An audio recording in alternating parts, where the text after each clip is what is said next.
열왕기상 12장. 르호보암이 세겜으로 갔습니다. 온 이스라엘이 그를 왕으로 세우기 위해 세겜으로 간 것입니다. 솔로몬 왕 앞에서 도망쳐 이집트에 살고 있던 느밧의 아들 여로보암이 이 소식을 들었습니다. 그들이 사람을 보내 여로보암을 불러내 여로보암과 온 이스라엘 회중이 르호보암에게 와서 말했습니다. 왕의 아버지는 우리에게 무거운 멍에를 지우셨습니다. 그러나 이제 그 혹독한 강제 노동의 의무와 왕의 아버지께서 지우신 무거운 멍에를 가볍게 해 주십시오. 그러면 저희가 왕을 섬기겠습니다. 르호보암이 대답했습니다. 돌아갔다가 3일 후에 다시 오라. 그러자 사람들이 돌아갔습니다. 르호보암 왕은 자기 아버지 솔로몬이 살아있을 때 왕 앞에서 섬겼던 노인들에게 조언을 구하며 물었습니다. 이 사람들에게 어떻게 대답하면 좋겠소? 그들이 대답했습니다. 만약 오늘 왕께서 이 사람들의 종이 돼 백성들을 섬기고 그들에게 선한 말로 대답하시면 백성들이 영원히 왕의 종이 될 것입니다. 그러나 르호보암은 그 노인들이 해준 조언을 받아들이지 않고 자기를 섬기고 있던 함께 자란 젊은이들에게 조언을 구했습니다. 르호보암 왕이 그들에게 물었습니다. 너희는 어떤 조언을 하겠느냐? 왕의 아버지가 우리에게 씌운 멍에를 가볍게 해달라고 내게 말하는 이 백성들에게 어떻게 대답해야겠느냐? 함께 자란 젊은이들이 대답했습니다. 왕께서는 왕의 아버지는 우리에게 무거운 멍에를 지우셨으나 왕은 우리 멍에를 가볍게 해달라고 말한 이 백성들에게 이렇게 말씀하십시오. 내 새끼손가락이 내 아버지의 허리보다 굵다. 내 아버지께서 너희에게 무거운 멍에를 지우셨다고 했느냐? 나는 그 멍에를 더 무겁게 할 것이다. 내 아버지께서 채찍으로 치셨다면 나는 정갈로 칠 것이다. 왕이 3일 뒤에 내게로 오라고 한 지시대로 여로보암과 그 모든 백성들이 르호보암에게로 왔습니다. 왕은 그 백성들에게 거친 말로 퉁명스럽게 대답했습니다. 노인들에게서 받은 조언을 무시하고 젊은이들의 조언을 따라 말했습니다. 내 아버지께서 너희 멍에를 무겁게 하셨다고 했느냐? 나는 더 무겁게 할 것이다.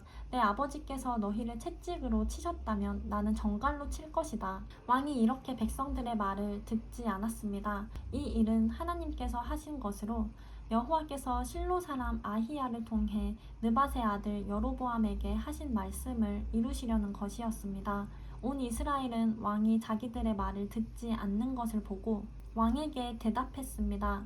우리가 다윗과 무슨 상관이 있는가? 우리가 이새의 아들에게서 무슨 유업을 받겠는가?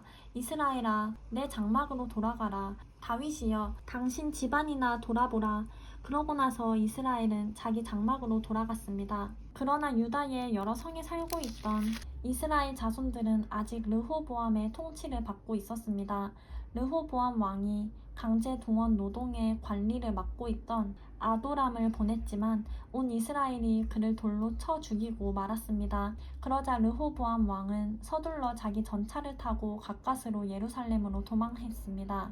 이렇게 이스라엘이 다윗의 집에 반역해 오늘날까지 이르렀습니다. 온 이스라엘이 여로보암이 돌아왔다는 소식을 듣고 사람을 보내어 여로보암을 회중 앞으로 불러내 온 이스라엘을 다스릴 왕으로 세웠습니다. 다윗의 집을 따르는 사람은 유다 지파밖에 없었습니다. 르호보암이 예루살렘에 도착하자 유다의 온 집안과 베냐민 지파를 소집했는데 용사를 뽑아보니 18만 명이었습니다. 그들은 이스라엘 집안과 전쟁을 일으켜 솔로몬의 아들 르호보암을 위해 나라를 되찾을 생각이었습니다. 그러나 하나님의 말씀이 하나님의 사람 스마야에게 임했습니다. 유다 왕 솔로몬의 아들 르호보암에게 또 유다와 베냐민 온 집안과 나머지 백성들에게 말하여라. 여호와께서 말씀하신다. 너희는 올라가지도 말고 내 형제 이스라엘 자손들과 싸우지도 말라. 너희는 각자 집으로 돌아가라. 이 일은 내게서 나온 것이기 때문이다. 그러자 그들이 여호와의 말씀에 순종해 그 말씀에 따라 다시 집으로 돌아갔습니다. 그 후 여로보암은 에브라임 산지에 세겜을 세우고 그곳에서 살았습니다. 그는 또 그곳에서 나와 분우엘을 건축했습니다. 여로보암은 속으로 생각했습니다. 이 나라가 이제 다윗의 집으로 돌아갈 것 같다. 이 백성들이 예루살렘 여호와의 성전에 제사를 드리러 올라가면 이 백성들의 마음이 그들의 주인 유다의 왕 르호보암에게로 돌아갈 것이다. 그러면 그들이 나를 죽이고 유다 왕 르호보암에게 돌아갈 게 분명하다.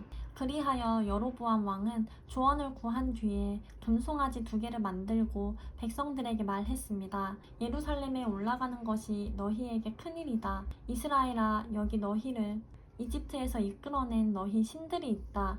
그러고는 금송아지 하나는 베델에 두고 다른 하나는 단에 두었습니다. 이 일은 죄가 됐습니다. 백성들은 멀리 단에까지 가서 그 금송아지를 경배했습니다. 여로보암은 산당들을 짓고 레위 자손이 아닌 보통 사람들을 제사장들로 세웠습니다. 그는 유다의 명절처럼 8째 달 15일을 명절로 정하고 제단에서 제물을 바쳤습니다. 이렇게 그는 베델에서 자기가 만든 금송아지들에게 희생 제물을 바쳤습니다.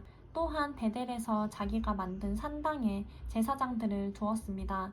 여로보암이 자기 마음대로 정한 8째 달 15일에 자신이 베델에 만들어 놓은 제단에서 희생 제물을 바쳤습니다. 그리고 이스라엘 자손들을 위해 명절로 정하고 제단에 제물을 바치고 분향했습니다.